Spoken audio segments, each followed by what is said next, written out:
welcome to the Tabletop Games blog topic discussion. Solitary happiness. Multiplayer solitaire games popularity.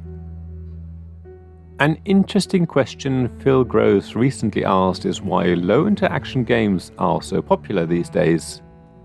Even though I'm not really sure whether these types of games are actually popular nowadays, I do wonder why people like games with very little player interaction.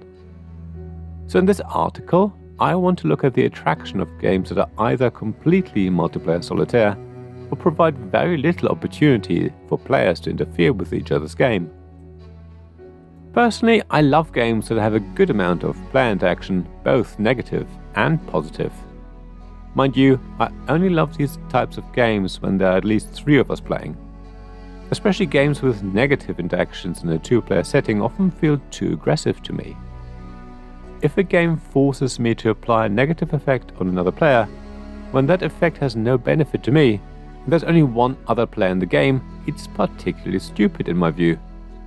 In a 3 or 4 player game, that negative effect could be applied to whoever is in the lead, or in second place, and then it makes sense. When it's just the person sitting opposite you and you have no choice in the matter, then it's just mean.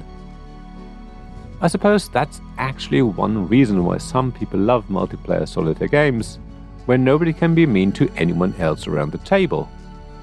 One person in our games group loves games where nobody can interfere with them.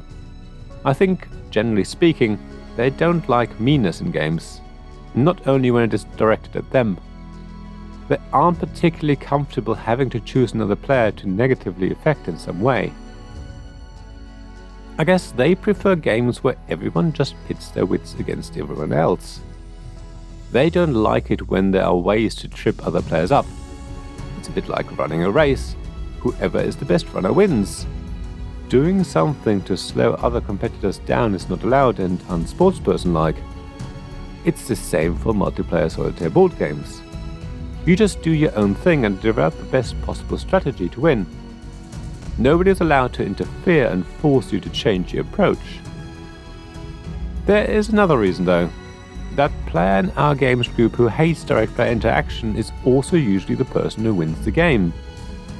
They are very good at working out how a game functions under the hood. They can see where points come from and how to get them. That makes them a bit of a target in our group.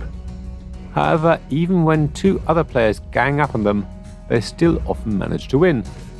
So we feel we're right in being a bit mean to them. Even when we join forces, we usually still lose. Understandably, that player doesn't like being picked on, and therefore prefers multiplayer solitaire games. The advantage of games without player interaction is that you can really focus on improving your strategy. Game after game, you'll have learned something new. You like to get better every time. You even get a chance to try out weird and wonderful ideas and see how they fare.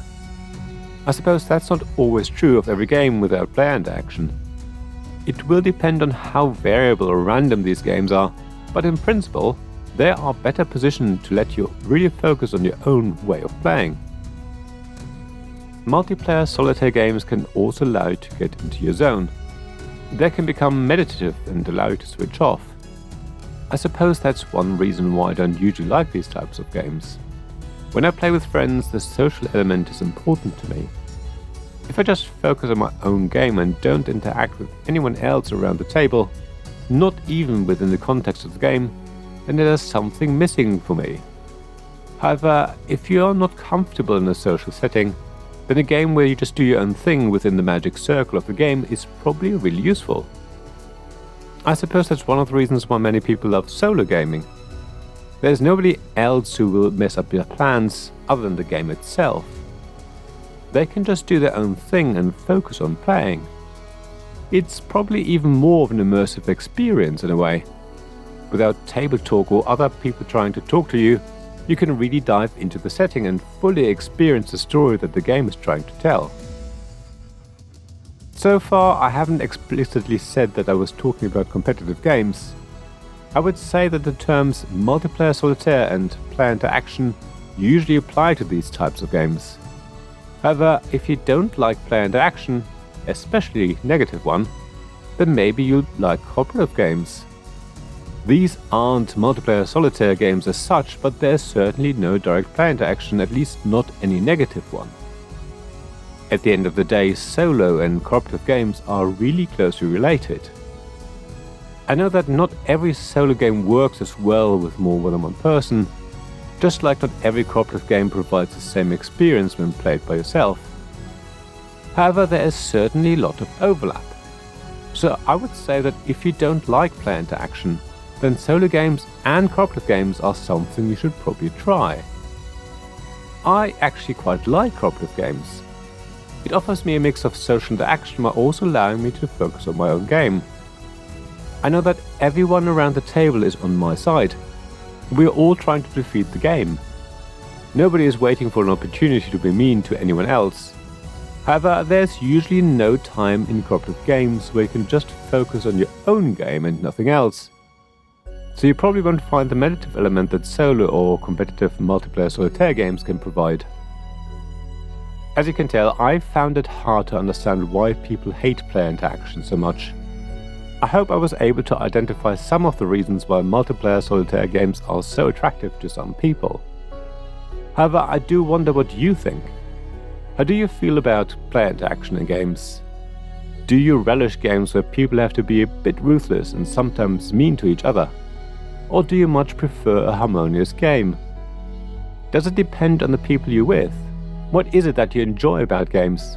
As always, please share your thoughts on the blog at tabletopgamesblog.com. It would be great to hear what you have to say. Thank you for listening to this Tabletop Games Blog topic discussion podcast.